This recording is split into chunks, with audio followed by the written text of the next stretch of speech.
एक बार की बात है, एक इंसान घने जंगल में भागा जा रहा था। शाम हो चुकी थी, इसलिए अंधेरे में उसे कुआं दिखाई नहीं पड़ा और वो उसमें गिर गया। गिरते गिरते कुएं पर झुके पेड़ की एक डाल उसके हाथ में आ गई।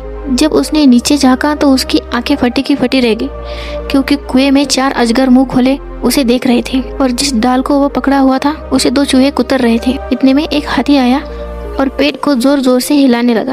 आदमी घबरा गया और सोचने लगा कि हे भगवान, अब क्या होगा। उसी पेड़ पर मधुमक्खियों का छत्ता लगा था। हाथी के पेड़ को हिलाने से मधुमक्खियां उड़ने लगी और शहद की बूंदें टपकने लगी। एक बूंद उसके होठों पर आ गिरी। उसने प्यास से सूख रही जीभ को होठों पर फेरा तो शहद की उस बूंद में गजब की मिठास थी। एक और शहद की बूंद उसके मुंह में टपकी। अब वो इतना मगन हो गया था कि अपनी मुश्किलों को भूल गया था। तभी उस जंगल से शिव जी और पार्वती जी अपने वाहन से गुजर रहे थे।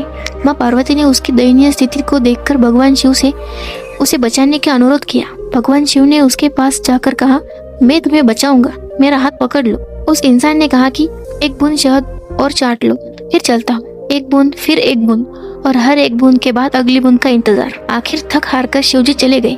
अब आप अंदाजा लगा सकते हैं कि उस इंसान का क्या हाल हुआ होगा। वो आदमी जिस जंगल में जा रहा था वो जंगल है, दुनिया और अंधेरा है, पेड़ की डाली है जिसे दिन रात रूपी चूहे कुतर रहे हैं। तो हाथी पेड़ को उखाड़ने में लगा है।